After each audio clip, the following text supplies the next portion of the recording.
네, 오늘은 우리 목적이 어디 있나요? 라는 주제로 함께 하는 말씀 나누도록 하겠습니다. 덴마크의 스벤 브랭크만이라는 사람이 쓴 책이 있는데 Stand Firm이라는 책인데요. 우리말로는 불안한 날들을 위한 철학이라는 그런 제목을 가지고 있어요. 그분이 이 책에서 그런 말을 했습니다.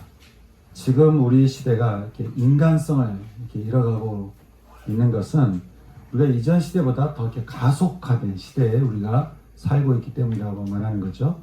이 말이 무슨 말인가 하니 지금 우리가 사는 이 시대는 굉장히 속도를 중요시 여기는 시대여서 좀 더 빨리, 좀 더 많이 배우고 더 다양한 일을 성취하는데 사람들이 다 거기에 몰입되어 있는 그런 사회 속에서 우리가 살아가고 있다고 하는 거예요. 그러니까 기술은 발전하고 뭔가 새로운 일들은 막 일어나는 반면에 오히려 인격은 부식되어 가고, 인격은 이렇게 부식되어 가고, 사랑보다는 뭘 이렇게 잘하는 사람이 우대를 받는, 그래서 다들 뭔가를 잘하려고 애쓰는 그 사회가 지금 우리가 살아가고 있는 사회라고 하는 것이죠. 우리가 왜 그렇게 되었을까? 그 뿌리를 욕망에 두고 있습니다. 다들 자기 욕심의 목적을 두는 삶을 추구하고 있기 때문에 우리는 다들 자아실현이라고 하는 나의 뭔가를 자아실현을 이루고자 하는 여기에 다 빠져가지고 어떻게 내가 더 자아실현을 이룰 수 있을까? 여기에 마음에 조급하고 불안하고 거기에 우리가 마음을 다 쓰고 그렇게 살아간다고 하는 것이죠. 그러니 다 관심이 나에게 있으니까 다른 사람의 관심이 이렇게 뭐가 있겠습니까? 우리가 기도할 때 우리가 우크라이나도 기도하고 또 난민들도 기도하고 이렇게 기도하지만 이 기도가 눈에 잘 들어오지 않는 것은 모든 관심이 다 나에게 있으니까 오직 나를 위한 나의 세상을 위해서 매일 사는 이 모습이 이 저자가 말하는 꼭 마치 이렇게 꼭 종교 같대요. 종교. 그래서 재밌는 말을 하는 게 이 무슨 종교냐면 자아교다. 자아실현교다.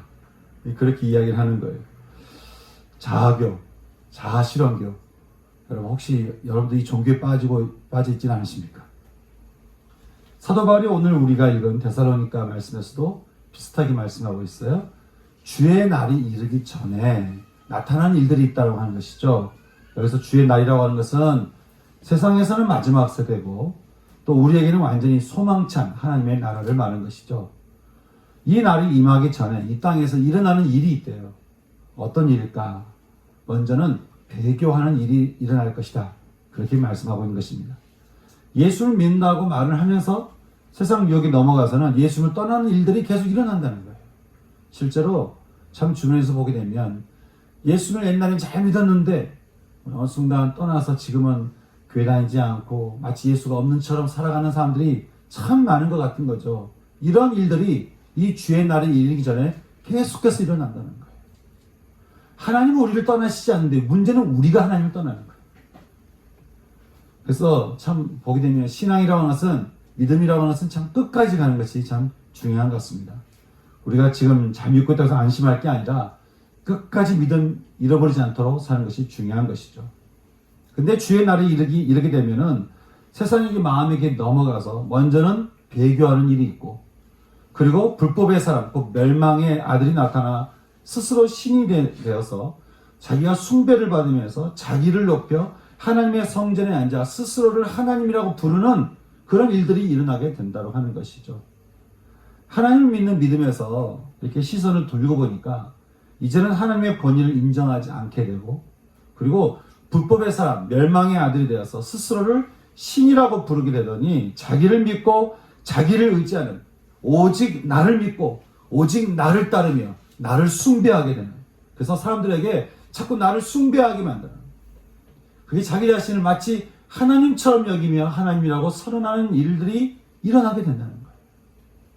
여러분 지금은 다들 자아교 다들 자아실현을 하느라고 세상을 놓치고 세상에 어려움이 있든지 누가 힘들든지 어렵든지 마치 그거 나와 상관이 없는 사람처럼 그렇게 자아교, 자아실현교에게 빠져서 뭔가 이렇게 길을 잃고 불안에 빠져 있다라고 하는 그 저자의 이 진단에 대한 이야기와 주의 날에 이르면 하나님을 배교하더니 자기를 높여 스스로 하나님이라고 내세우는 일들이 일어나게 할 것이라는 거하고 여러분 뭔가 이렇게 유사하지 않겠습니까? 주님이 마태복음 6장에서 이렇게 말씀하셨죠. 너희가 항상 먼저 구해야 될 것이 있다는 거예요. 그것은 먼저 하나님의 나라와 그 의, 즉 예수 그리스도가 너희 안에 충만하기를 가장 무엇보다 그것을 구해야 된다고 하는 것이죠. 또 너희는 이렇게 기도하라고 말씀하시면서 우리에게 말씀하셨죠. 하늘에 계신 우리 아버지여, 이름이 거룩히 여김을 받으시오며, 그 다음에 뭐죠? 나라가 임하시오며, 뜻이 하늘에서 이루어진 것 같이 땅에서도, 내 삶의 현장에서도 이루어지이다. 우리 삶의 목적을 창조주여 구원자이신 하나님께 두고 우리를 찾아오신 완전한 그 의로운 하나님의 그 나라가 우리 가운데 충만히 임하기를 구하며 사는 것이 우리의 삶이어야 되고, 이것이 우리의 목적이 되는데, 하나님을 안다는 사람들이 그 목적을 잃어버리면서 믿음을 하나님께 두지 않고 나에게 두는 거예요. 그래서 더 강한 내가 되려고 하는 것이죠. 더 강한 내가 되면 어디 나를 믿을 만하다라고 생각하면서 살려고 하는 이 모습이 참 주의 날이 이르기 전에 이런 일들이 일어난다고 하는데, 여러분 이렇게요, 목적이 있어야 되는데 그 목적을 잃어버리게 되면 여러분 어떻게 되겠습니까? 오늘 우리는 학교에서 말씀 통해서 목적을 잃어버린 이스라엘의 현실과 그래도 우리를 다시 구원하시고자 하시는 하나님의 마음을 우리가 보게 되는데요. 그들에게는 하나님께서 임재하시는 성정도 있었고요. 또 전능하신 하나님의 손길에 의해서 말할 수 없이 풍요로움을 누렸던 다윗과 솔로몬과 그리고 하나님의 왕들의 그 시대에 대한 역사가 그들에게 있었어요. 근데 어느덧 하나님은 서서히 이렇게 뒷전으로 물러나기 시작하더니 그들의 삶의 목적이 하나님께 있는 것이 아니고 그들 자신에게 있는 시대가 되었다고 하는 것이죠. 삶의 목적이 더 이상 하나님께 있지 않는 거예요. 나에게 있게 되는 시대가 되는데, 삶의 목적이 하나님의 나라가 아니고 죄성을 가진 나에게 두다 보니까 여러분 어떻게 될까요? 결국 스스로 높은 자가 되려는 욕심이 커지면서 욕심이 잉태한 즉 죄를 낳고 죄가 장성한 즉 사망을 낳는다고 이스라엘은 결국 모든 것을 다 잃어버리고 바벨론의 포로로 끌려가는 신세가 되고 말았다고 하는 것입니다. 여러분 이것이 나를 위한 삶의 결국이라고 하는 것이죠. 아마 그들은 모든 것을 다 잃어버리고 포로로 끌려갈 때야 아마 그들이 그렇게 깨달았을지도 모르겠습니다. 그동안 내가 잘 살아보겠다고, 내가 나를 위해서 그렇게 애쓰고, 그래가 정말 내가 정말 애쓰고 애썼던 그 모든 것이 얼마나 헛되고 헛된 건가. 나를 위해서 그렇게 애쓰며 살았는데 결국엔 모든 것을 다 잃어버려. 어떤 사람은 잃어버리지 않는다고 생각할지 모르겠지만, 여러분 하나님께서 그런 인간의 교만함을 위해서 마지막에 모든 것을 다 잃어버리도록 한순간 우리에게 주신 게 뭡니까? 죽음인 거죠. 죽음인 거죠. 자실을 내서 뭔가를 다 세웠어요. 죽음 앞에 그게 무슨 소용이 있겠습니까? 그렇게 내가 뭔가를 잘 살아보겠다는 그 삶이 얼마나 헛되며 헛된지. 아마 그들은 솔로몬이 참 노래했던 심적으로 그들은 한탄했을지 모르겠습니다. 하지만 모든 것을 다 내려놓을 수밖에 없는 그때를 지나서 이제는 하나님을 원망하기보다 다시 하나님의 이름을 부르며 하나님을 찾으며 하나님께 구하며 삶의 목적을 다시 하나님과 그의 나라에 두기 시작했을 때 그때 또 어떤 일이 일어났을까요? 학개서 2장에서 우리에게 말씀하고 있는데, 여러분 다시 한번 우리 읽어볼까요? 학개서 2장 4절과 5절 말씀 우리 같이 한번 읽어보겠습니다. 학개서 2장 4절과 5절 말씀. 자, 같이 읽어볼까요? 자, 시작. 그러나 여호와가 이르노라. 스스로 받으라. 스스로 굳세게 할지어다. 여호사닥의 아들 대제사장 여호수아야 스스로 굳세게 할지어다. 여호와의 말이니라. 이 땅 모든 백성아 스스로 굳세게 하여 일할지어다. 내가 너희와 함께하노라. 만군의 여호와의 말이니라. 너희가 애굽에서 나올 때에 내가 너희와 언약한 말과 나의 영이 계속하여 너희 가운데 머물러 있느니 너희는 두려워하지 말지어다. 하나님께서 오늘 학개서에서 하나님께 목적을 두며 돌아온 이스라엘 향해서 어떤 약속을 하나 하고 있는 것을 보게 되는데 그 어떤 약속입니까? 내가 너희와 함께 할 것이라는 약속입니다. 내가 너와 함께 할 것이다. 내가 너희와 동행할 것이다. 내가 너의 삶에 함께 존재할 것이다. 여러분, 온 우주를 말씀 하나로 창조하신 전능하신 하나님께서 저와 여러분에게 말씀하시기를 내가 너의 삶과 함께 할 거라. 여러분, 이 말씀처럼 세상에 든든한 것 있겠습니까? 저는 주를 믿는 모든 자에게 주시는 이 음성이 저는 저와 여러분 모두에게도 들려질 수 있는 은혜가 있기를 주님의 이름으로 축원합니다. 아멘.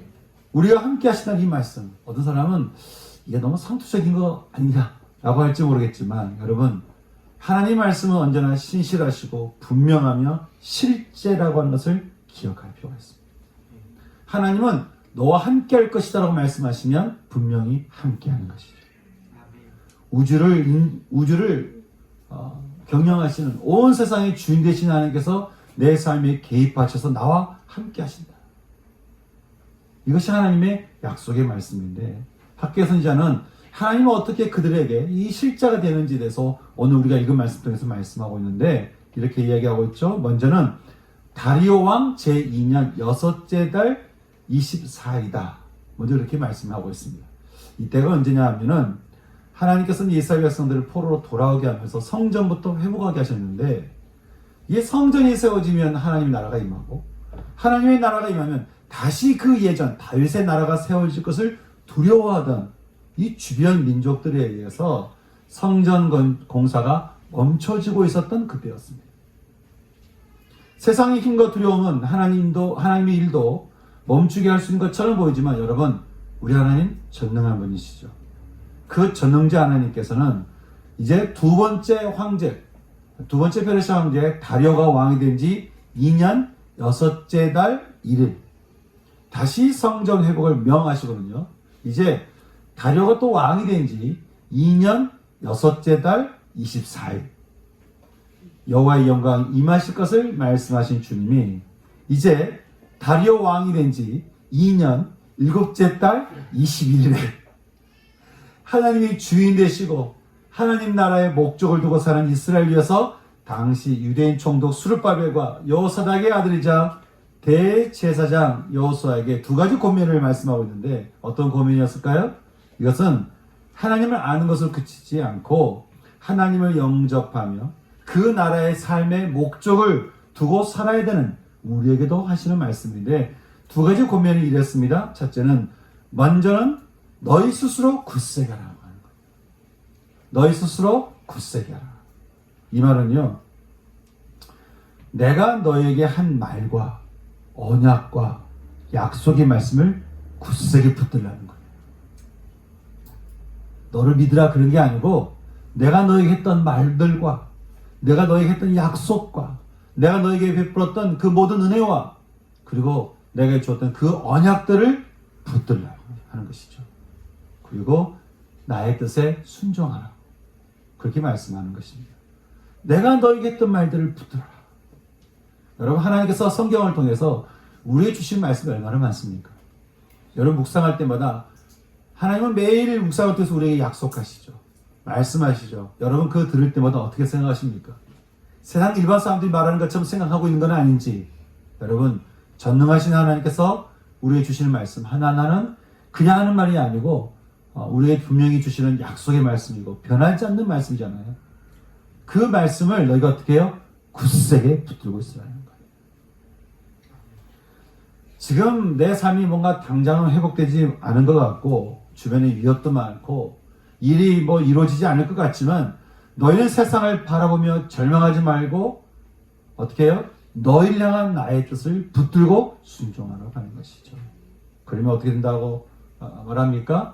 주님의 나라가 임하여서 하나님의 뜻을 분명하게 이루게 된다고 하는 것이죠. 우리는 하나님께서 뭔가 약속하신 말씀을 들으면요 마음이 조급해가지고 야 하나님이 이렇게 말씀하셨는데 왜 이렇게 이루어지지 않냐, 하나님이 말씀하셨는데 왜 이렇게 잘 이루어지지 않냐, 왜 더딘 것 같냐 라고 그렇게 우리가 마음을 가지고 절망할 수도 있고 낙심할 수도 있지만 여러분 하나님은 하나님의 뜻을 분명히 이루시는 분이시죠. 그러니 어떻게 하라는 거예요? 스스로 굳세게 하라고 하는 것입니다. 또 한 가지 말씀하셨죠. 그것은 너희는 두려워하지 말라는 거예요. 두려워하지 말라. 하나님께 목적을 두고 사는 사람에게 먼저는 스스로 내가 너에게 주는 그 약속을 붙들고 굳세게 서 있어라. 굳세게 있어라. 왜냐하면 하나님이 그 뜻을 이루시기 때문에. 또 한 가지 말씀, 너희는 두려워하지 말라는 거예요. 내가 언약한 말과 또 함께 나의 영, 성령이 너희 가운데 머물러 있을 것이니 너희는 세상을 두려워하지 말라는 것이죠. 신명기 7장에서 하나님께서 하신 말씀이 있어요. 너희는 너희 주변에 둘러선 자들을 두려워하지 말라는 거예요. 여러분, 이스라엘 나라가 지금도 그렇지만 이스라엘 나라가 온데 다 적이에요. 그래서 어떻게든 이스라엘을 공격할까 이런 생각을 갖고 있는 그런 나라에 둘러싸인 이스라엘인데 그 땅을 바라보면서 그 두려움의 존재를 바라보면서 어떻게 해요? 그것을 바라보며 두려워하지 말라는 것이죠. 왜요? 너희를 지키고 있는, 너희와 함께 있는 너희 하나님 여호와 곧 크고 두려우신 하나님이 너희 가운데 함께 하시니 너는 세상을 두려워하지 말라는 거예요. 그래서 다윗이 시편에서 이렇게 고백하잖아요. 내가 하나님을 의지하였은즉 세상을 두려워하지 아니하리니 사람들이 내게 어찌하리요.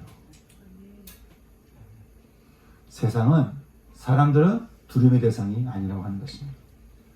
그렇게 하나님의 말씀을 따라 스스로 굳세게 하며 세상을 두려워하지 않던 이스라엘은 다리오가 왕이 된 지 2년 7째 달 21일에 하나님의 영광이 충만한 성전은 재건되면서 다시 뒤에서 이어진 학개서 말씀을 통해 다리오가 왕이 된 지 2년째 9째 달 24일에 그 예전 거룩한 성전이 세워졌던 데를 너희는 기억하라고.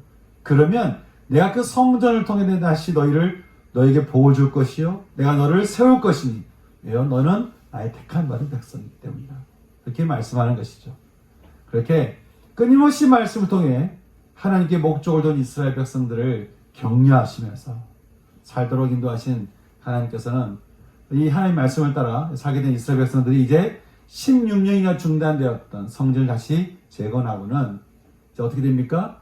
에스라서 6장 15절 말씀 보니까 다리오가 왕이 된 지 제6년 12월 3일날 성전 일의 모든 일은 다 끝내게 되면서 하나님이 임재하신 성전은 완성하게 되었다. 그렇게 우리에게 말씀하고 있는 것입니다. 그리고 그 성전을 통해 하나님의 나라가 이스라엘에 임하시니 이스라엘이 회복하게 되었다고 하는 것이죠. 여러분, 지금 학개선지자가 지금 하나님이 우리 가운데 함께 하신다는 이 말씀을 어떻게 기록하고 있습니까? 보니까 6째 달 첫째 날에, 6째 달 1일에, 6째 달 24일에, 7째 달 21일에, 또 9째 달 24일에, 그리고 몇 년이 지난 후에 12월 3일에 하나님께서는 명령하시고 뜻하신 일들은 우리 가운데 분명히 이루시는 하나님의 함께하심은 그저 말에 끝나는 것이 아니고 분명히 이루어지는 실제다. 하나님의 말씀은 실제다. 하나님의 약속은 반드시 이루어지는 실제다. 그리고 우리에게 말씀하고 있다고 하는 것입니다. 사랑하는 성도 여러분, 저는 하나님께 나아가는 자는 반드시 그가 계신 것과 그가 자기를 찾는 자들에게 상 주시는 이심을 믿어야 한다는 말씀처럼 지금도 살아 역사하시는 전능하시는 하나님을 찾는 자들에게 상 주시는 은혜를 믿음으로 받아 누릴 수 있는 저와 여러분 모두가 될 수 있기를 주님의 이름으로 축원합니다. 근데 오늘 또 한 가지 말씀 보니까요. 오늘 우리가 읽은 누가복음에서 보니까 삶의 목적을 두지 않는, 아니 삶의 목적을 잃어버린 또 한 부류를 만나게 되는데 사두개인들인 것이죠. 사두개인들은 당시 제사장 그룹이어가지고요. 권력 핵심부에 있었던 대제사장과 손을 잡던 그런 사람들이었습니다. 그러니까 모든 권력을 다 잡고 있었고 또 재물이 풍성했으니까 삶이 풍요로웠어요. 더구나 로마하고도 손을 잡아서 세리들이 폭리를 취하면서 돈을 이렇게 건 것도 저렇게 눈 감아주던, 그래서 하여간 스스로에게 평안함을 누리며 살던 그런 사람들이었습니다. 그래서 그랬던지 그들이 믿지 않는 게 하나 있었어요. 재밌는 게 부활을 안 믿었어요. 이 땅에서 내가 잘 사는 게 얼마나 중요하냐는 거예요. 권력과 부와 명예를 마음껏 누릴 수 있는 이 땅에서 이렇게 살아가는 것이 얼마나 중요하냐. 다른 사람들이 누리지 못하는 부와 명예와 권력을 누리는, 그래서 그들 자신 아마 자부심이 있었던 것 같아요. 이런 삶이 얼마나 중요하냐는 거예요. 마치 자교 같죠? 그들은 하나님 믿는다고 말하지만 사실은 믿는 것은 자신들을 높여주는 데 있었던 것 같습니다. 그렇게 어쩌면 현실주의자들로 불렸던 그들이 하루는 예수님께 이런 질문을 하는 거예요. 선생님, 만일 형이 아내를 두고 자식 없이 살다가 죽으면 이제 그 다음 형제가 아내를 취하여 자식을 세워야 되는데, 그러면 그 동생이 죽고 또 그 다음 동생이 죽고 그렇게 해서 7명의 동생이 다 죽으면 도대체 그 여인은 누구의 아내가 되는 겁니까? 이렇게 이야기하는 거예요. 모세가요, 신명기 25장에서 이야기했던 이 제도는 당시 하나님께서 각 지파에게 그리고 각 가족에게 주신 이 토지가 그 대가 끊기지 않도록, 그래서 언약의 땅을 잃어버리지 않도록 하는데 그 목적이 있었는데, 사두개인들은 이 뜻과는 전혀 다르게 다시 부활하면 이 여인이 어떻게 되겠냐라고 하면서 부활이 있겠냐, 부활하는 게 이게 말이 되는 이야기냐, 부활이 상식적으로 말이 되지 안 되는 거 아니냐라고 지금 부활이 없다라고 하는 것을 이렇게 지금 약간 비웃듯이 예수님께 물어보고 있다고 하는 것이죠. 그렇게 목적이 하나님께 있지 않으면서 말씀도 엉뚱하게 해석하던 그들에게 주님은 어떻게 말씀하셨을까요? 동일한 말씀을 하셨던 마태복음 말씀 보니까 주님이 그렇게 말씀하셨어요.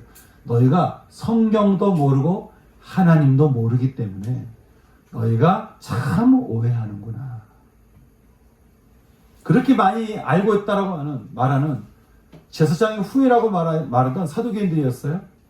성경 많이 안다고 늘 제사 드리는 자리에 늘 성전에 있던 그들이었습니다. 근데 하나님 뭐라고 말씀하세요? 너희가 성경도 모르고 너희는 하나님도 모르면서 참 오해하고 있구나.